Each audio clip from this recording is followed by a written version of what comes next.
Can I come to the area around principal parent carer? If you've got a couple that are both unemployed, you've got one that's the principal carer as understood by the Social Security Act.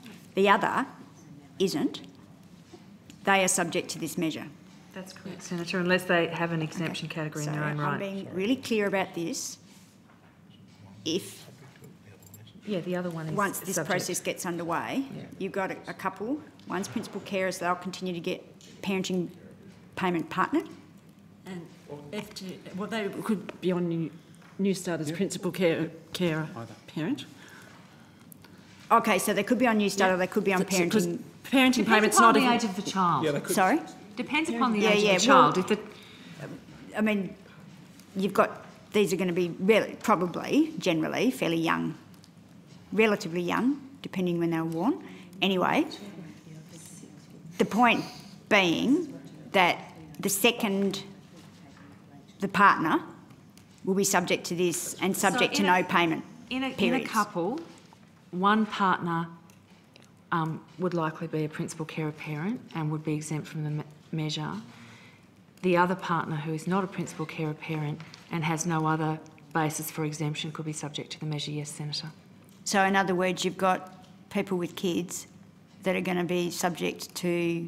This is worse than single parent, cutting single parent payments in a way, because you're going to have at least three or four people living on New Start. They'll still have access to family tax benefit and any other supplementary for the children. So payments in respect to the children, rent assistance if they're eligible, etc., would continue, Senator. But you tried living on that? 2 adults and a couple of kids? No, I haven't, Senator. No. I think it would be very difficult. So it's unbelievably, every time you ask information, it just gets worse. This is a family will be living then on New Start. Yes, there are families. So you think that? Did you model that when you did any of your modelling? What impact it'll have on those families? One thing I should probably point out, Senator, of course, it is open to the parent who is not on income support to undertake study or training, which would mean they would be able to go on to the relevant income support for that purpose. Can we go to the training? Because I asked this question yesterday when we were in employment, and they said you were the body that we had to talk to about what's counts as accredited training. It has to be a course that qualifies someone for a student payment, so either for youth allowance student or for Oz study, and there are a range of courses that are secondary school completion, TAFE, university, etc., that receive accreditation, are approved courses for those purposes. If we went for looked at the criteria for student payment, you'd be able to tell what training you'd be able to receive. Yeah, that's correct. So what happens where you've got somebody that's actually come through uni, so they've done their study, but they can't find work? So what you're saying is these people have to apply for any sorts of training. Is that what the process is going to be? Or find employment. Yeah, well, let's take it as read that they're going to be trying to find work. So most university leavers do in fact find work, and many of them have had work during the course of their university studies that may reduce the waiting period that they would otherwise face. Do you have stats on that, Mr. Not with me, no, but there are stats that there are stats about the employment rates of university graduates, and we could certainly find stats about the employment rates of students whilst they're studying. What about, I mean, it's not just uni students, there's also people that have gone through TAFE, people that have been through training courses still can't find work. Sorry, Senator Brown, do they indicate how long they were looking for work before they found employment? There are statistics available about how long it takes a graduate to find work in the area in which they've studied, but that's a different question from finding work.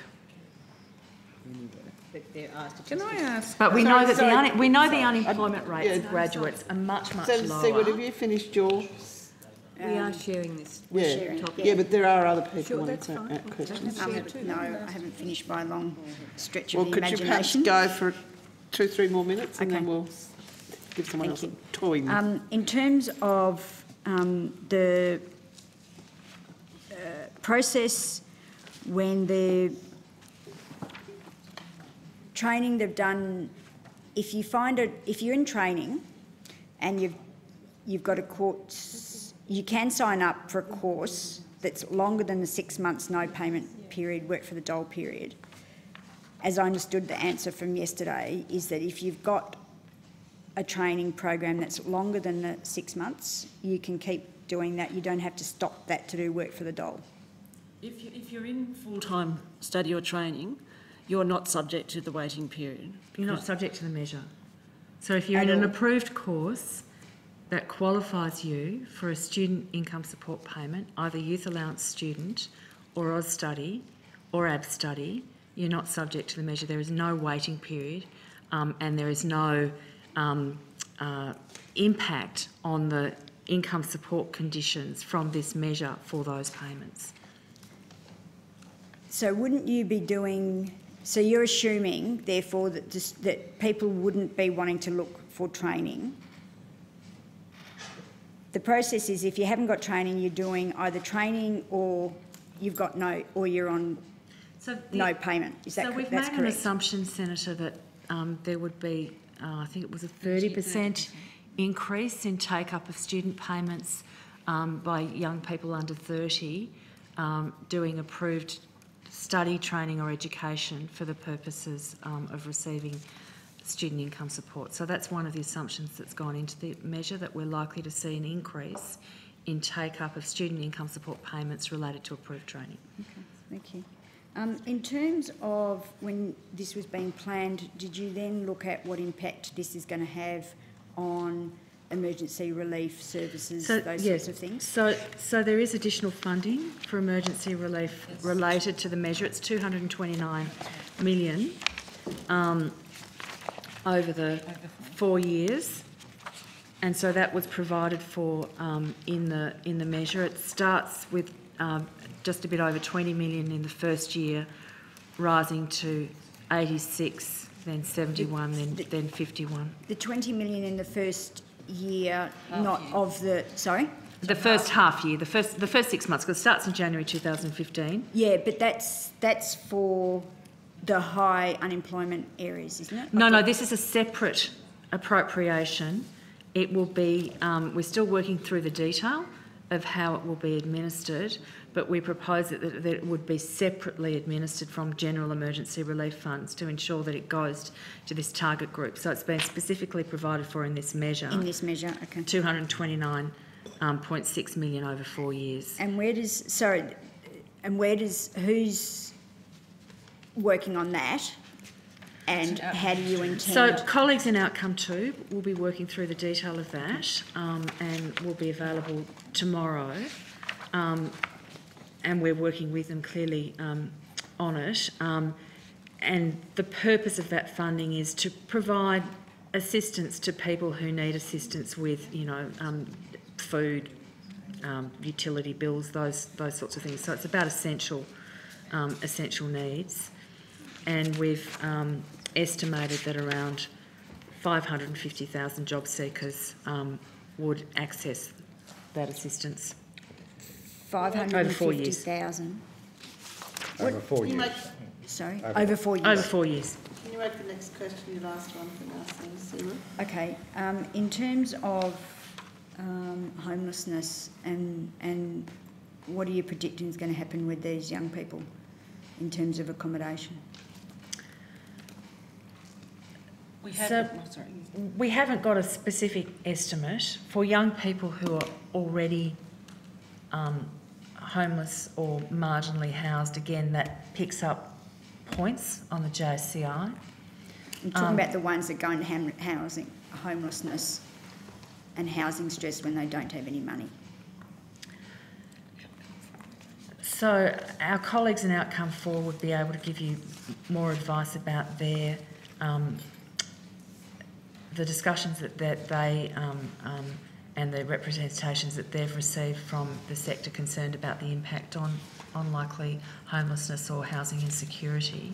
We are unable to predict in a way the specifics of that because this measure hasn't started, but it is a risk.